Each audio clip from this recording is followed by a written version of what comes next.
Conversar hoje sobre a imaginologia na doença pulmonar crônica. Inicialmente, os aspectos radiológicos vistos na radiografia do tórax. Os principais aspectos na doença pulmonar crônica são hipertransparência pulmonar, aumento do espaço retroexternal, pobreza de vasos e o rebaixamento das hemicúpulas diafragmáticas. Nessa radiografia do tórax, nós vemos exatamente estes achados, que são o aumento da transparência pulmonar, a pobreza dos vasos, o aumento do espaço retroexternal com aumento dos diâmetros do tórax anteroposterior e supra-inferior e o rebaixamento das hemicúpulas diafragmáticas, visualizando em paciente com uso crônico do tabaco.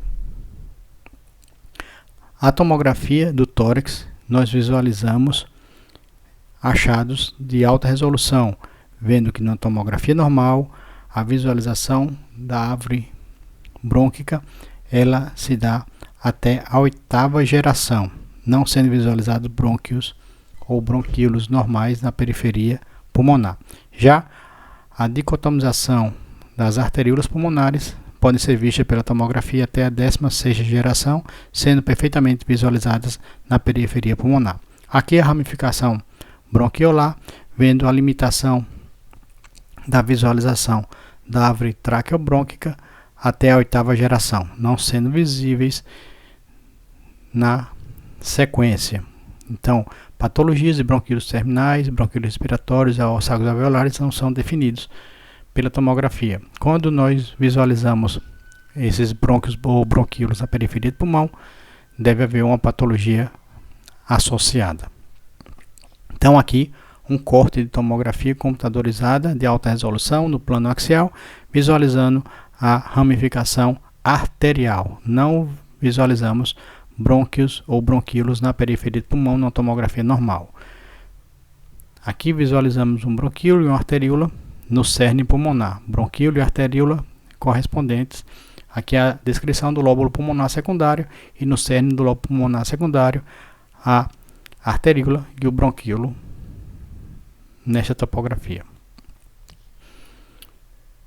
Nesse slide visualizamos as alterações do enfisema, seja centrolobular, com alterações no cerne do lóbulo pulmonar secundário, bem visualizada essa peça anatopatológica, onde existe áreas de lesão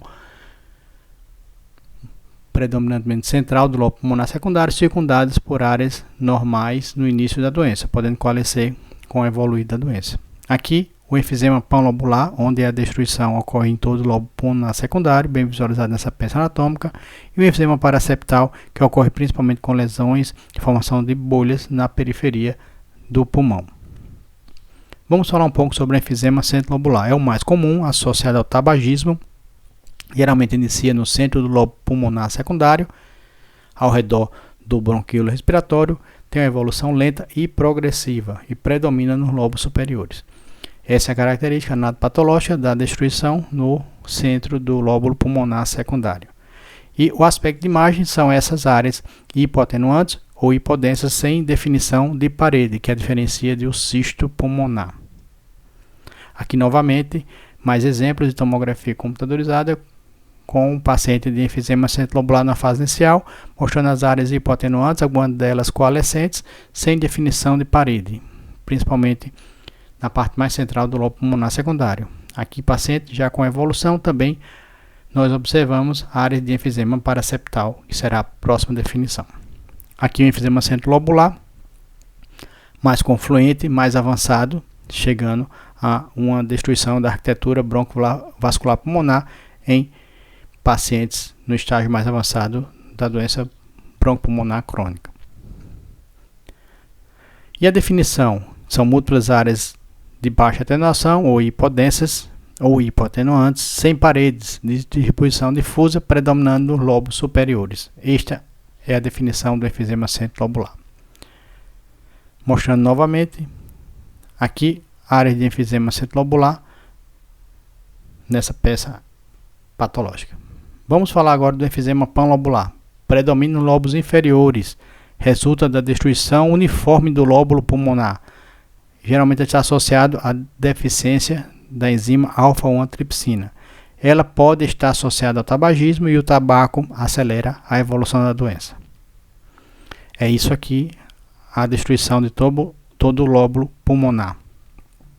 E esse é o aspecto de imagem do enfisema panlobular. Você não vê a definição da arquitetura broncovascular pulmonar com a destruição completa, né, do lóbulo pulmonar. São áreas hipotenuantes com importante pobreza vascular e simplificação da arquitetura. Você não vê a dicotomização nem brônquica nem arteriolar pulmonar. É o enfisema panlobular no paciente com deficiência de alfa-1 antripsina. Essa tipo de enfisema panlobular pode estar associado à formação de bolhas. Então, são essas estruturas aqui, uma peça anatômica com as bolhas e um paciente com enfisema panlobular com a bolha na periferia do pulmão. Essa é a característica do enfisema panlobular com a destruição completa da arquitetura pulmonar. Nesses pacientes podem estar associados à presença de nódulos. Então, o enfisema ele aumenta a incidência de nódulos pulmonares, podendo ser malignos ou não.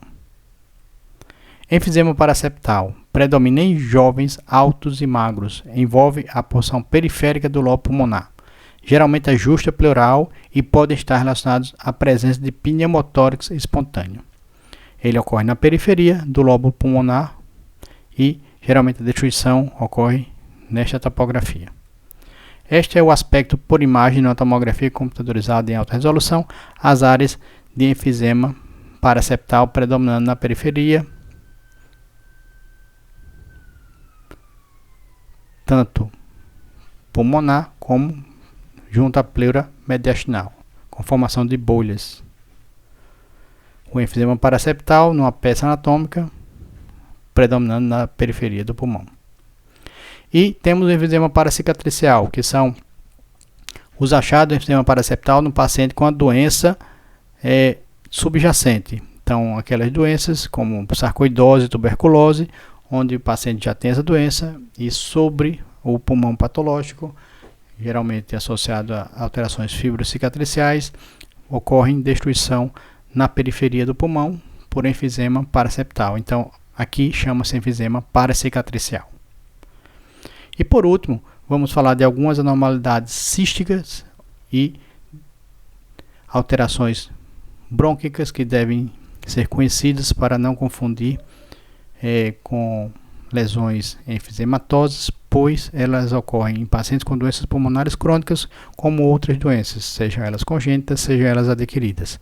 As bronquiectasias, que elas são caracterizadas pela dilatação com perda da morfologia e da arquitetura brônquica. Então, perde-se a relação artéria-brônquio, onde deve-se preservar a proporção de 1:1, e aqui vemos brônquios dilatados e paredes espessadas.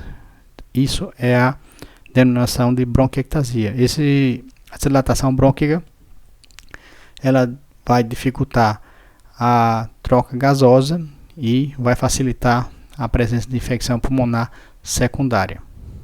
Outro exemplo de bronquiectasias císticas são dilatações brônquicas, devem ser diferenciadas de cistos pulmonares, porque aqui está em íntima relação com o brônquio dilatado, não é uma lesão fechada, e notar a desproporção entre o diâmetro do brônquio e o diâmetro da arteríola correspondente, o chamado anel do Sinete. Então, uma doença bronquiolar crônica, uma bronquiectasia. Sendo assim, finalizamos falando que a tomografia é super importante na avaliação desses pacientes, pois é possível detectar enfisema em pacientes assintomáticos. Os achados da tomografia são bem mais precoces do que os achados nos exames de avaliação da função pulmonar, como a espirometria. E a tomografia é muito importante para a avaliação de nódulos pulmonares em pacientes tabagistas, bem como a definição e localização do enfisema pulmonar. Muito obrigado.